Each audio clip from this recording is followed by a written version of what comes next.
Ever felt completely lost in an English conversation? Even though you know all the words? You might understand cat and bag, but when someone says, the cat is out of the bag, it gets confusing. That's because everyday English isn't just about grammar. It's about idioms. These are special phrases that native speakers use all the time, and they usually mean something totally different than the words they use. Learning these is like getting a secret key to understanding natural, confident English. If you want to stop feeling confused and start sounding like a pro, you've come to the right place. We are going to cover the 100 most common idioms used in daily conversations, so you can understand them and start using them yourself. Stick around to the end, and you'll be an expert. Welcome, everyone. It's fantastic to be here for this session. We've been talking about doing this for a long time, and I am super excited that we are finally sitting down to talk about these idioms. Hey, I am excited too, Alex. This is going to be so much fun. I always hear these strange phrases when I'm watching movies or talking to my international friends, and I usually have to guess what they mean. So, having you here to explain them is going to be a huge help for all of our listeners out there. My name is Emma.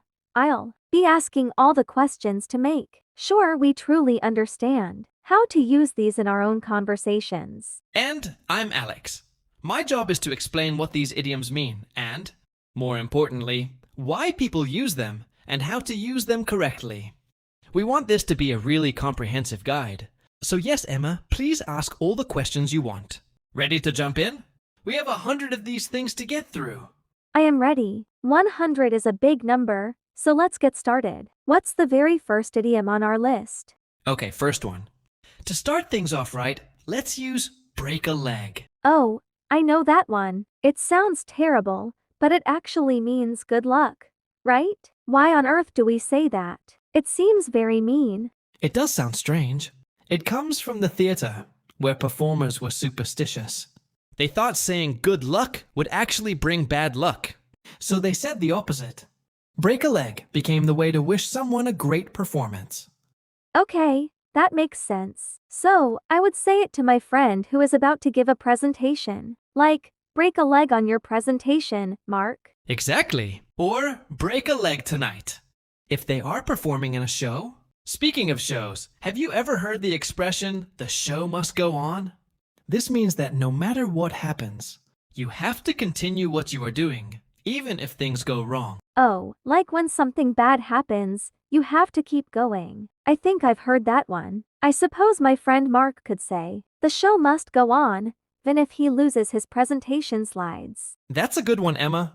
But let's keep going. Our next idiom is bite the bullet. Ouch! Bite the bullet. That sounds painful too. What does it mean? It means to face a difficult or unpleasant situation because you have to. You might not want to do something, but you just have to get it done. The phrase likely comes from a time before pain medicine, when soldiers would bite on a bullet to help them cope with pain during surgery. Wow, that's intense. So, if I have to do my taxes, I just have to bite the bullet and do it. Perfect example. Or if you have to have a difficult conversation with someone, you could say, I really don't want to talk to him, but I need to bite the bullet and just do it. Now, let's talk about something a little lighter. How about piece of cake? Okay, that sounds delicious. But it doesn't mean actual cake, does it? No, unfortunately. But it does mean something very good. It means that a task or something you have to do is very easy. Oh, I love this one. That test was a piece of cake. Or learning these idioms with Alex is a piece of cake. Thanks, Emma. Glad to hear it. Here's another one for you. Hit the books. What do you think that means? Does it mean to literally hit my books? Because that seems unwise. It does, doesn't it? But no. Hit the books simply means to study. You would say it when you need to start studying very seriously. Okay, I have a huge exam tomorrow, so I need to go hit the books tonight. Perfect. And after all that studying, you might be very tired. Then you might want to hit the sack. Hit the sack? Is the sack a pillow or a bed? Close. The sack refers to your bed. So, hit the sack means to go to sleep. This is very useful for late night studying. I've been hitting the books for hours, and now I'm exhausted. Time to hit the sack. You got it. Now, Sometimes when we are very tired or confused, we can make mistakes. Have you ever heard barking up the wrong tree? I have. I think it means you're mistaken about something, right? But what tree? And why are we barking? It comes from the image of a dog chasing a squirrel or something up a tree. But the squirrel jumped to a different tree. So the dog is sitting there barking up the wrong one. It means you're looking for an answer in the wrong place. Accusing the wrong person, or simply making a mistake in your thinking. Ah, interesting. So if I think my brother ate my cake, but it was actually my sister, you could say to me, Emma, you are barking up the wrong tree. It wasn't your brother.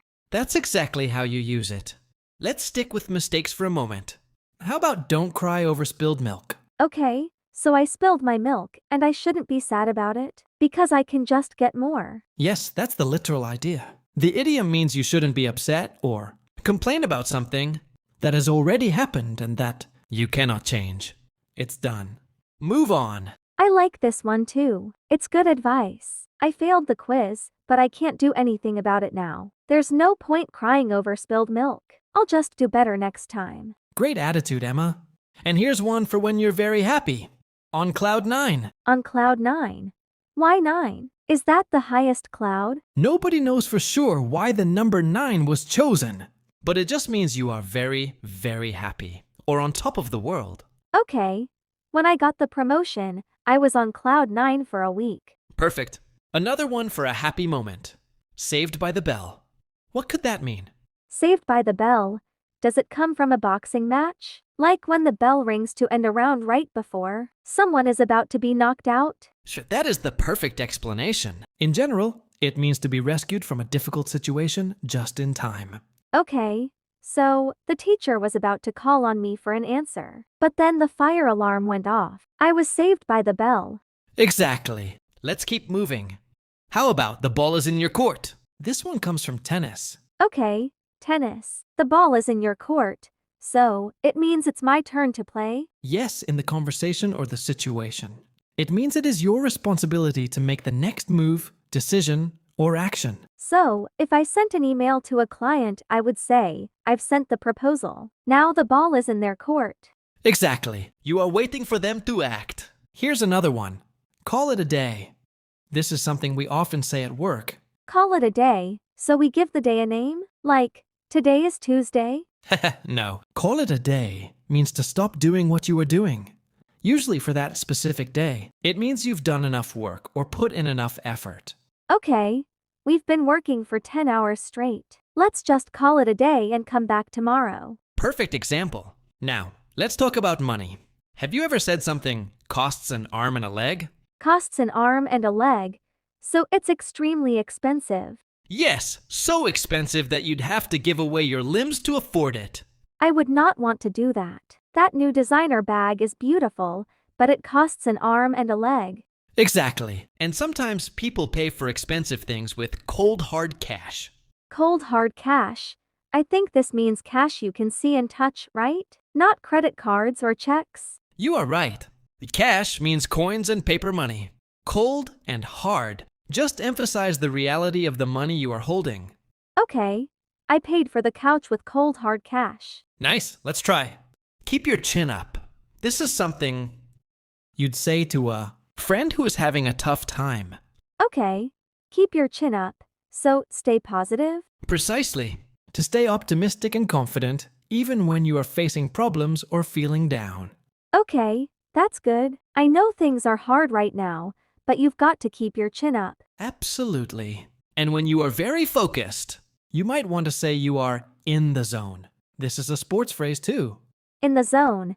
Does it mean being very focused and performing very well? Yes, when a player seems unstoppable or when you are so focused on your work that you lose track of time. I love being in the zone. I was so in the zone with my writing today that I didn't even notice it was lunchtime. That's a great feeling. Here's a different kind of zone. To get off on the wrong foot. What does that make you think of? To get off on the wrong foot. Does it mean to have a bad start to something, like a new job or a relationship? Spot on. Emma. It means to begin a relationship or interaction with a mistake or in a bad way. Okay, so I could say, My new roommate and I got off on the wrong foot because I accidentally played loud music while she was sleeping. We need to fix it. Exactly. Hopefully you can fix it, but sometimes people can be difficult. For example, have you ever met someone who is a pain in the neck? A pain in the neck. Someone who is very annoying or irritating. Exactly. It's not about literal pain, but someone or something that bothers you a lot. Okay. My boss's micromanaging is a real pain in the neck. That's a good one. And let's say you want to tell someone to relax or not take things too seriously. You might say, take it easy. Take it easy. I think I say this one. It just means to relax, doesn't it? It does. You can say it when someone is stressed or angry. You can also say it as a very casual goodbye. So, hey, just take it easy this weekend, or thanks for coming over, Alex. Take it easy. You can definitely use it both ways. Let's look at cross your fingers. We often see people do this with their physical hands too. Cross my fingers to hope for good luck for yourself or someone else. Yes, I'm crossing my fingers for my job interview tomorrow. Okay, I'm crossing my fingers that my friend gets into the university she applied to. Perfect. Now sometimes we have to be patient. We might say, good things come to those who wait. Is that an idiom? It sounds like a wise quote. It can be both. An idiom is just a phrase with an accepted meaning that isn't literal. This phrase means that if you are patient, eventually good things will happen to you. Okay, I'm trying to be patient with learning English. I know that good things come to those who wait. Wonderful. Now let's talk about communication. How about read between the lines? Read between the lines. Does it mean to find a hidden meaning in something, not just the literal words? Yes. For example, if a company says they have realigned their goals, you might read between the lines and realize they are laying off employees. Okay, that's clever. I read between the lines of her email and realized she wasn't happy about the decision, even though she said it's fine. You are a quick learner, Emma. Here is one for when someone tells you a secret. Let the cat out of the bag. Aha! This is the one from the beginning. Let the cat out of the bag means to accidentally reveal a secret? Yes, it means to give away a secret that was supposed to be kept. The origin may come from people trying to sell a cat, but lying and saying it was a pig.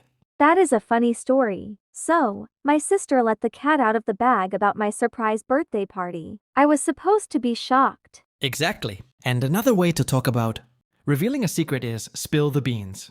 This one is much more delicious though. Yes. What does spill the beans mean? Is it the same? Almost the same. It just means to tell the whole truth or a secret, often with enthusiasm. You might ask a friend who knows a secret, "Come on, spill the beans."